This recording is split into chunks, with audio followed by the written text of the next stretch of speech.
All right. I want to welcome President Saakashvili and his delegation here, and it's a wonderful occasion to have him here as we'll be celebrating this year 20 years of independence for Georgia and the 8th anniversary of the Rose Revolution.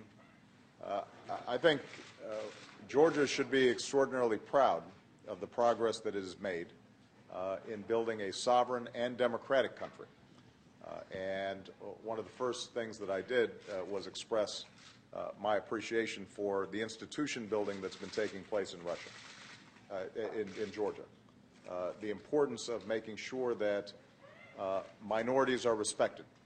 The importance of a police and system of rule of law that is being observed.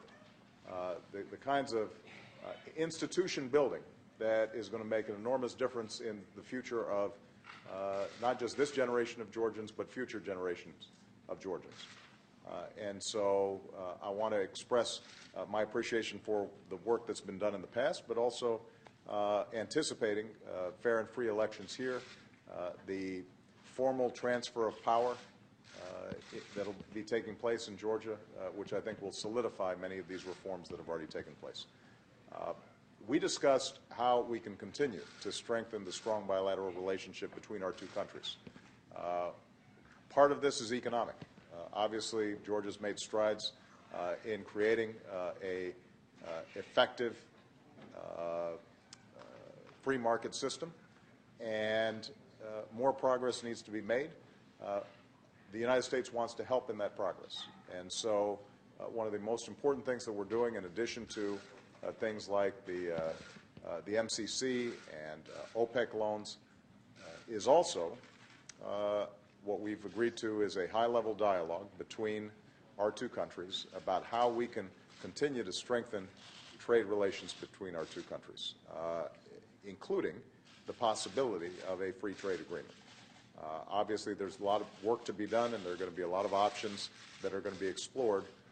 The key point, though, is we think it's a win-win for the United States and for Georgia as we continue to find opportunities for businesses to invest in Georgia, for us to be able to sell Georgia our goods and services, and Georgia to be able to sell theirs as well. On defense and security, I expressed my gratitude to the President for the extraordinary contributions that have been made by the Georgian military in Afghanistan.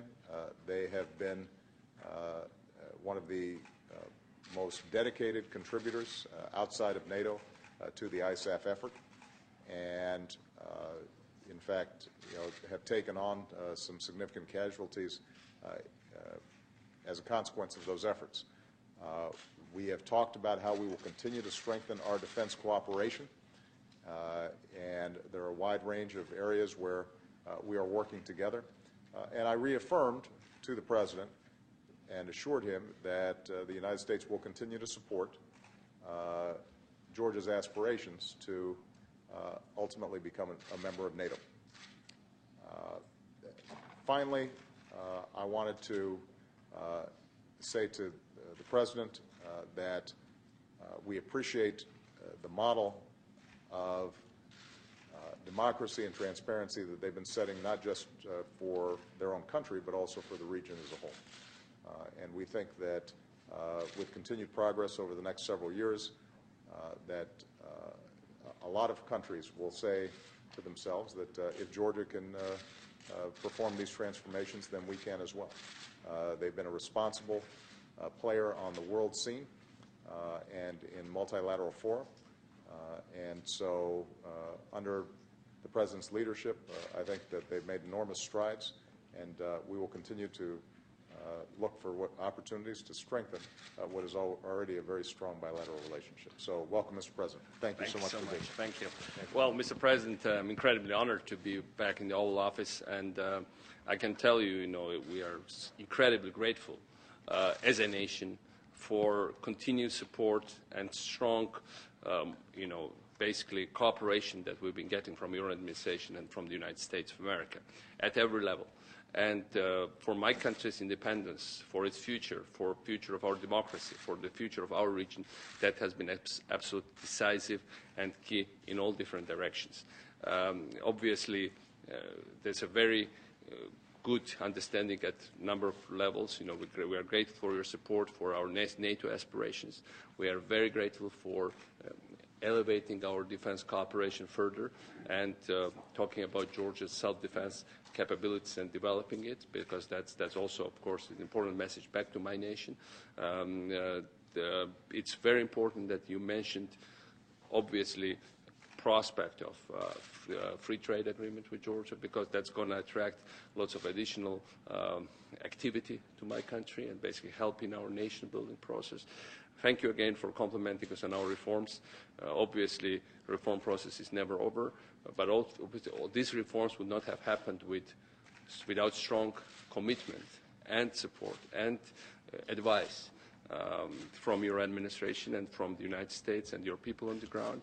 We are deeply appreciative of all this. Obviously, this year we have parliamentary elections, which will mark also bringing in another political system, constitutional system with more parliamentary government. And as you rightly mentioned, there'll be next year new president will be elected in Georgia, and that's also important because that's also will move our democracy forward and will generally get much more diversified and pluralistic political scene. And obviously, we will continue to cooperate with you in all these directions that these gains get solidified, irreversible, and nothing can take Georgia away from this track of progress. Nothing can bring us back to less democratic, corrupt, retrograde political system or political actors. And obviously, this was very, very, from my point of view, I'll be, again, my personal gratitude, I'll be leaving this office very happy because we basically got what we wanted to get. Thank you so much. Thank you. Thank you. Thank you, everybody. Thank you very much, everybody. Thank you. Thank you. Thank you, guys. Thanks, everyone. Hello. It's okay. It's okay. You got it together.